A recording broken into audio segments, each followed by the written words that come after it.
No livro de Deuteronômio, capítulo 8. Glória a Deus. Livro de Deuteronômio, capítulo 8. Bem rapidinho, igreja, para a gente, você bem breve, a mensagem aqui. Amém? Livro de Deuteronômio, capítulo 8. Quero dizer que a mensagem dessa noite quer dizer assim: a verdade, parte 2. A verdade, parte 2. Eu começo a ministrar, irmãos, até enquanto os irmãos acham, gostaria que, em reverência à palavra do Senhor, irmão, preste bem atenção, evite muito de levantar.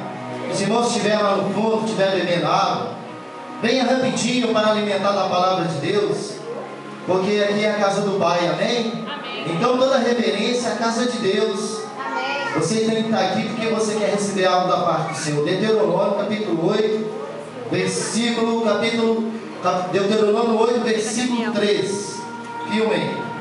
Agora eu pergunto para os irmãos, antes de ministrar, como é que está a sua vida? Começar, irmão. Como que está a sua vida?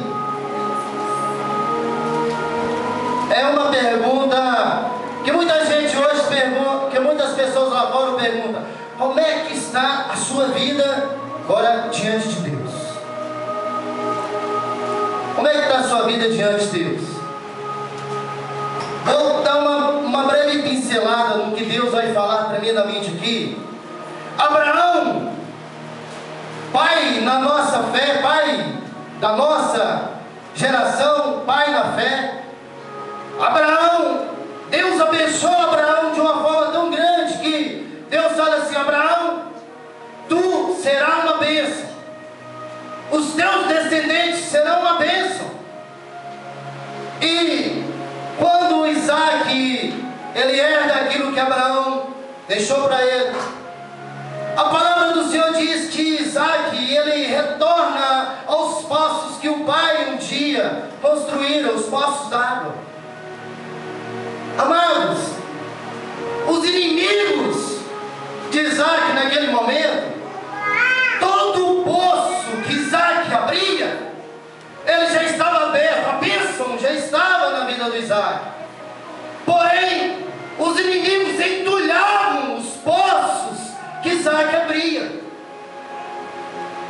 Imagine você ter um poço, você abre o poço, o poço tem água, vem o inimigo e toca o poço. Eu quero dizer, meu amado, quero mandar uma mensagem para o inferno hoje, para a glória do Senhor. A bênção de Deus, ela não está totalmente no lugar onde você vai. A bênção de Deus, ela não está totalmente onde você anda. A bênção de Deus, a promessa de Deus, ela está em você, ela está dentro de você. A promessa de Deus, o Espírito de Deus está em você. Aplauda o Senhor, aplauda para Ele, porque a promessa de Deus está em você. Onde você for, irmão, você tem que ser diferente. Você tem que ser diferente. Amém? É uma pincelada da palavra. Deuteronômio capítulo 8, versículo 3. Aleluia. Vou te provar isso, irmão. Deuteronômio capítulo 8, verso 3. Assim diz a palavra do Senhor: assim ele os humilhou e os deixou passar. E os deixou passar. A palavra está dizendo, ó, assim ele os humilhou e os deixou passar fome. Continuando. Mas depois os sustentou com maná, que nem você nem seus antepassados conheciam, para mostrar-lhe que não só de pão viverá o homem, mas de toda palavra que procede da boca do Senhor. Amém? Não só de pão viverá o homem, mas de toda palavra que sai da boca do Senhor. Amém? Pode se assentar. Aleluia. Vai assentando, colocando a Bíblia no lugar e aplaudindo.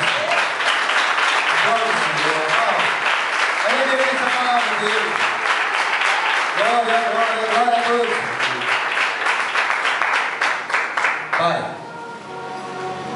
eu quero apenas em 10 minutos passar essa mensagem para a igreja.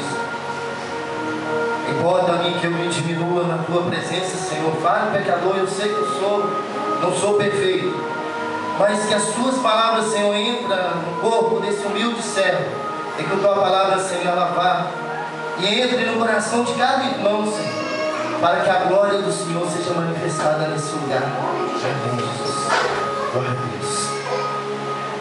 O texto que outrora acabamos de meditar, amados, Deus ergue a nação de Israel através do Mar Vermelho, e Deus coloca diante de Moisés uma responsabilidade muito grande. Fala assim: Moisés, fala para os meus filhos. Não, eu estou falando assim, não para você falar, não. Moisés, Deus falando para Moisés, fala para os meus filhos que eles sairão de uma terra de aflição, porque eu, Jeová, Deus Todo-Poderoso, eu lá do céu, eu vi. Irmãos, eu quero deixar isso que você fixe, porque parece até um pouco repetitivo. Toda pregação a gente observa que o pregador ele tenta passar para a igreja que eu, você, nós, os filhos de Deus aqui na terra, nós somos totalmente, exclusivamente, amados, dependentes de Deus. Eu não consigo, em várias ministrações eu digo, eu não consigo fazer nada na minha vida se Deus não tiver o controle da minha vida. Se Deus não está no controle da sua vida, irmão, eu sinto muito, mas você tem que orar mais, você tem que jejuar mais, você tem que entregar sua vida verdadeiramente para Jesus, fazer de que você seja uma nova criatura. E o texto que outrora acabamos de meditar foi isso. Deus falou assim: Moisés, fala que o povo não só de pão viverá o homem, não só alimento, não só do maná do céu. Eu vou lhes mostrar um segredo na Bíblia, que eu peguei um gancho na pregação do pastor Diego, sexta-feira. O ser humano, ele tem duas personalidades dentro dele. A primeira personalidade do ser humano é um ser racional, é um ser de decisão, e o outro lado do ser humano é um ser emotivo, emoção. É a única criatura feita por Deus capaz de decidir o que quer da sua vida. É a única criatura criada por Deus que é capaz de distinguir o que é certo e o que é errado. É o único ser que Deus criou. Deus deu um livre arbítrio. Deus falou assim: meus filhos, se você quiser me amar, eu amo vocês. Agora, se vocês não quiserem me amar, eu vou continuar amando vocês do mesmo jeito. Só que não vai ser, tudo na sua vida não vai ser conforme eu quero.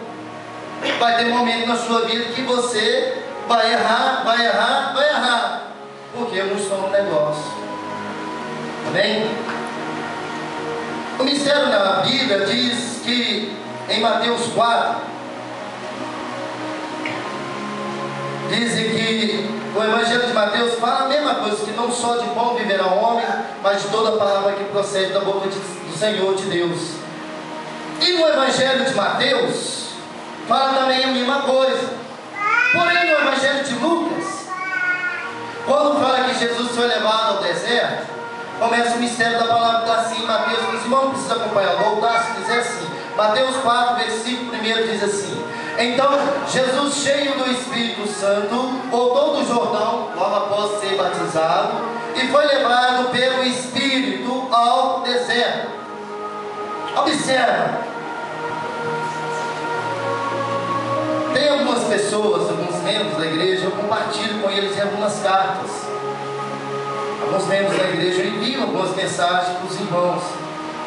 Você sabe, irmão, onde que o ser humano hoje peca e erra diante de Deus?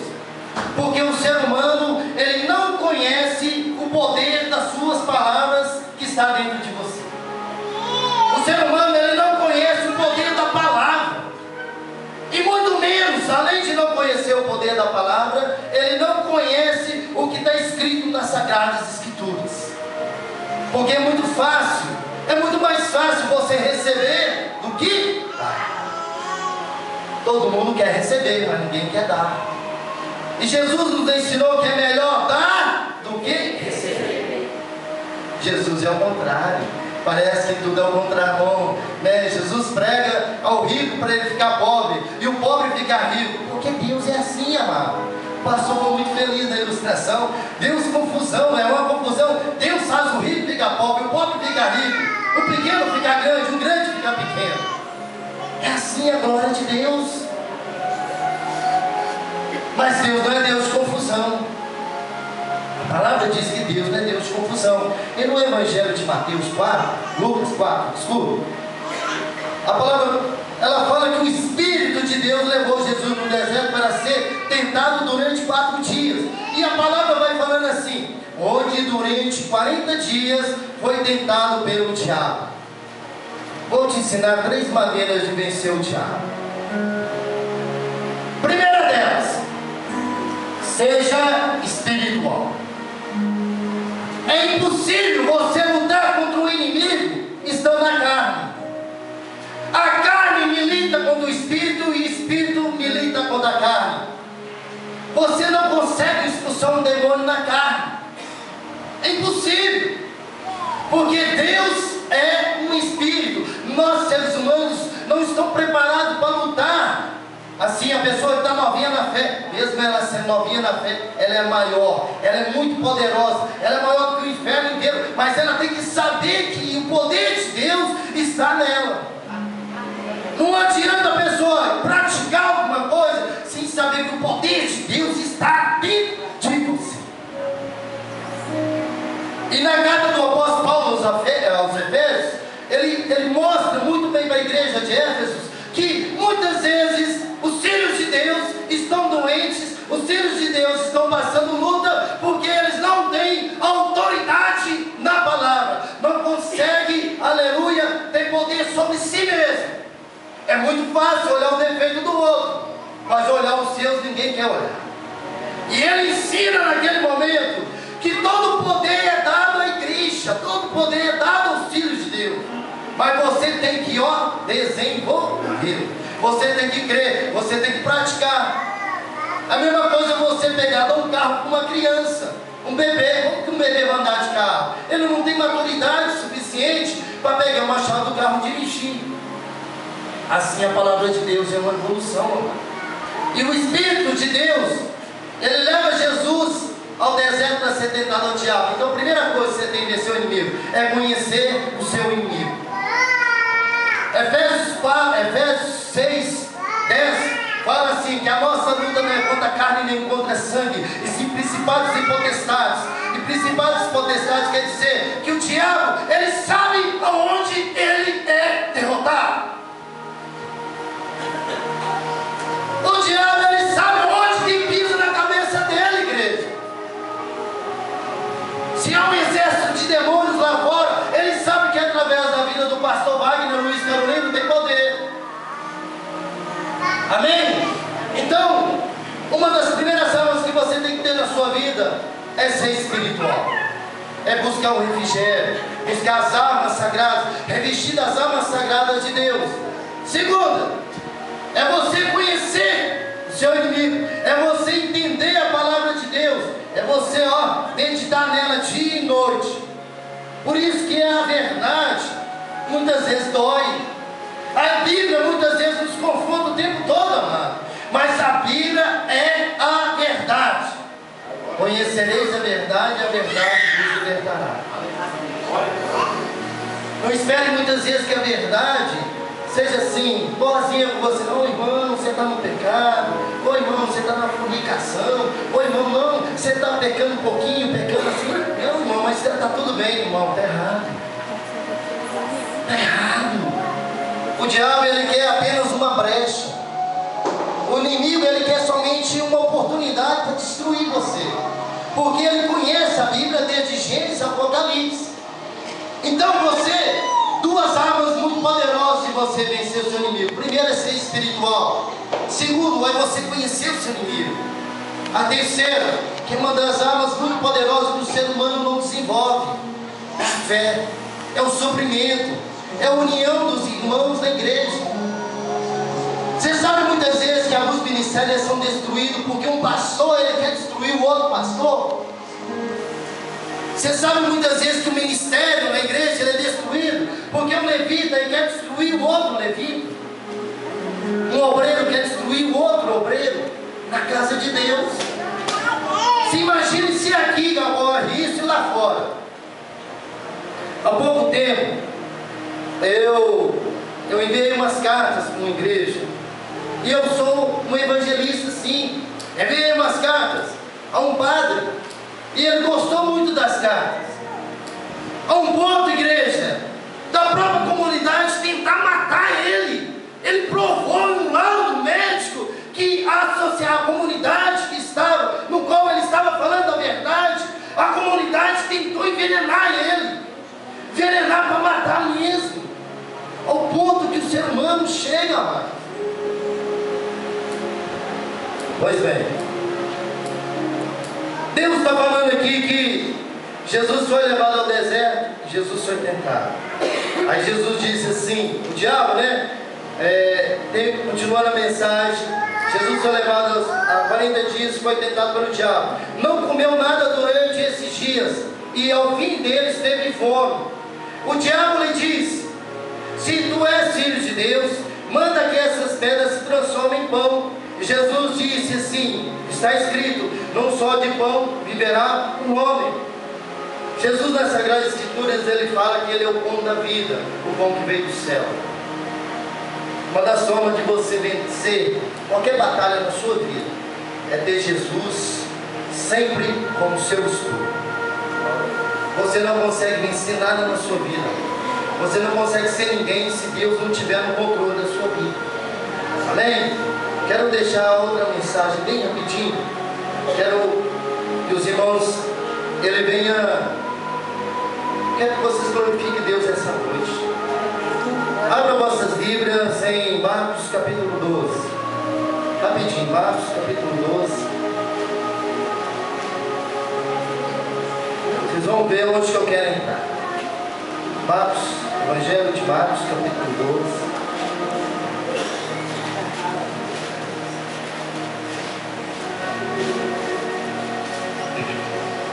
Versículo 24.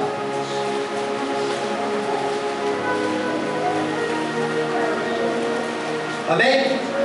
Marcos 12, 24. Eu vou fazer rapidinho para a gente ganhar tempo. Está escrito assim.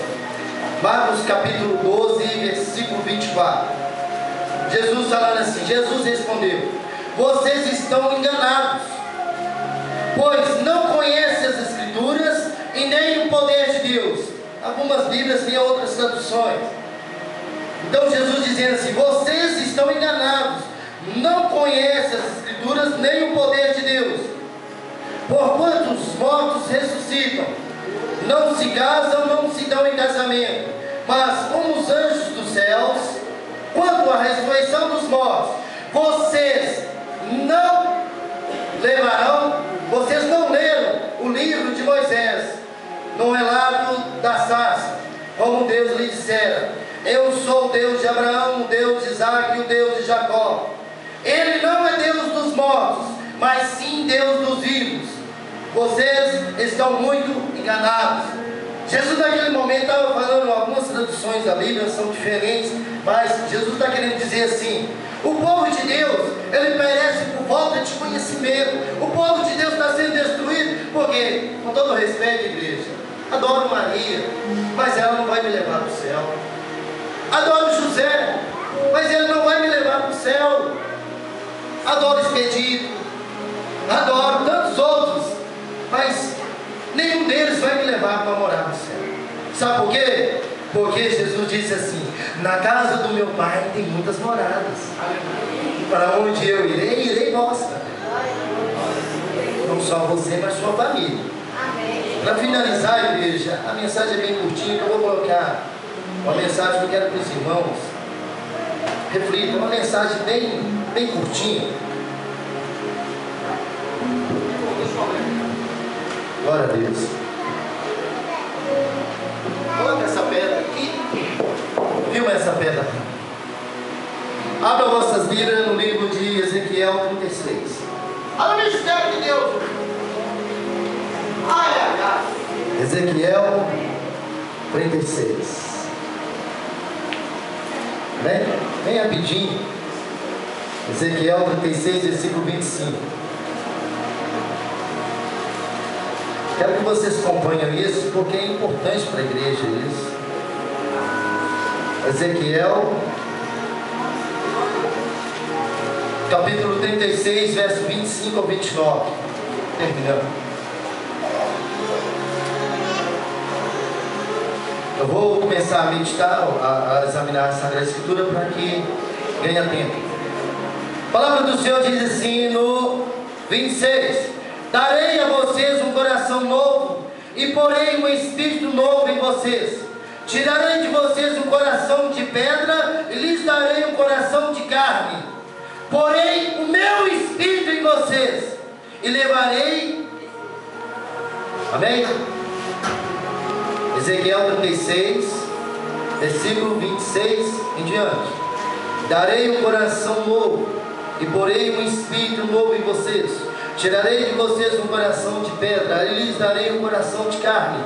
Porei o meu espírito em letra maiúscula em vocês e os levarei alguns segundos aos meus decretos e obedecerem fielmente às minhas leis. Amém? Só isso.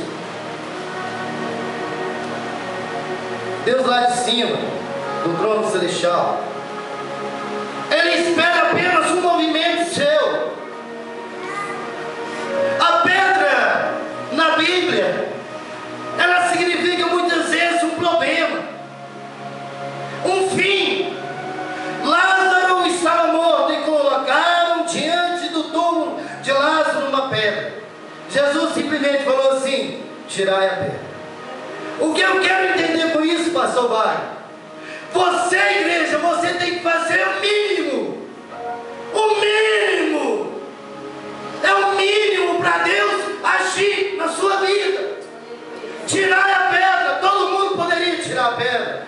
Deus só falou assim: tira a pedra. Tirar a pedra.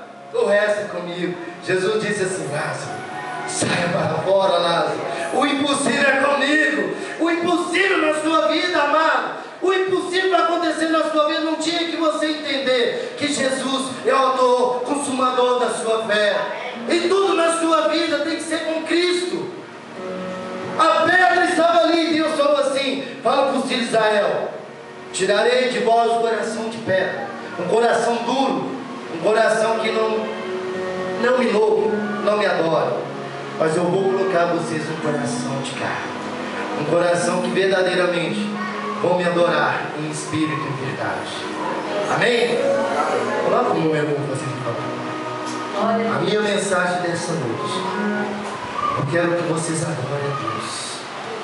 Vocês vão fechar os seus olhos, vocês vão olhar para essa pedra. Alguns viram a pedra, vocês vão olhar para a pedra e vão ver que a pedra muitas vezes significa que você não faz nada para Deus. Mas eu quero que vocês sejam não uma pedra para Deus, mas sejam sim um eterno louvor, uma eterna adoração a Ele. Vocês vão deixar de ser uma pedra, vocês vão deixar de ser aquilo que alguém tropeça, irmão. Isso é tão sério que muitas vezes tem pessoas que tropeçam na pedra. A partir de agora, vocês não serão mais uma pedra. Deus vai fazer de vocês verdadeiros adoradores. João, capítulo 4. No fundo musical. João, capítulo 4, versos 23 e 24. Quero compartilhar isso com a igreja. Quero que vocês compartilhem. Reflitam um pouco sobre sua vida. João 4, verso 23, 24, ao som desse fundo musical maravilhoso, chamado Na Presença dos Anjos. No entanto, está chegada a hora de fato, já chegou, em que os verdadeiros adoradores adorarão o Pai em espírito e em verdade. Esses adoradores vezes adoram o Pai e o Pai os procura. 24. Deus é Espírito. Amado, eu quero que vocês, de olhos fechados, feche seus olhos. Feche seus olhos. Feche seus olhos em reverência. Medite. Você é um espírito verdadeiro. Não é um espírito de engano. E eu vou ministrar na vida de vocês. Senhor, nós somos servos do Senhor. Nós somos, Pai, não um espírito de engano. Os anjos te adoram. Querubins, serafins, arcanjos e todos os anjos do céu te adoram. Aí veio teus anjos que adoram. Em glória, em glória, em glória, em glória. Quero te adorar. Queremos te adorar, Pai. O hino é apenas uma forma de você reverenciar Deus. Que Deus possa tratar com você no profundo. Deus cura as feridas. Tira os espinhos, Pai. Tira os espinhos, Senhor. Tira os espinhos, Pai. Nós dependemos do Senhor. Nós te adoramos. De glória em glória. De glória em glória. Examine-se, pois, um homem a si mesmo. Examine, pois, a mulher a si mesma. Aleluia. Todos tropeçam. Aleluia. E uma certa noite, eu orando ao Senhor, é muito profundo isso. Deus falou comigo baixinho. Vai dar tudo certo. Deus falou comigo bem baixinho.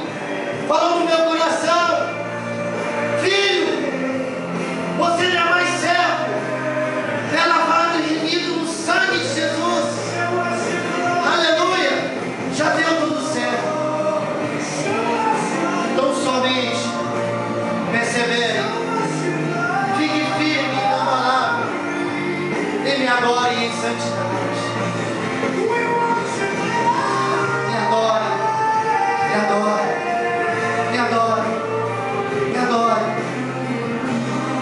Você que está meditando agora, irmãos, olha como que está a sua vida. Olhe como é que está a sua vida diante de Deus. Onde você tem errado? Busque de Deus uma resposta. Porque às vezes tanta luta. Será que falta verdadeiramente uma reverência para Deus? Será que você verdadeiramente crê em Deus? Para que nós fomos criados, amados? Nós somos criados para adorar. Nós somos criados para ser verdadeiros adoradores. Aleluia. Gostaria que toda a igreja agora ficasse de pé. Fique de pé, igreja. É um momento de reflexão. Eu vou passar para o pastor. Junte o corredor. Junte os corredores. Feche a faixa de gás. Feche a faixa de gás. Feche a faixa de gás. Aqui lindo. Aqui lindo os filhos de Deus reunidos. Olha que família maravilhosa, irmãos. Às vezes, em casa, você não tem ninguém que te ame mais do que Jesus te ama.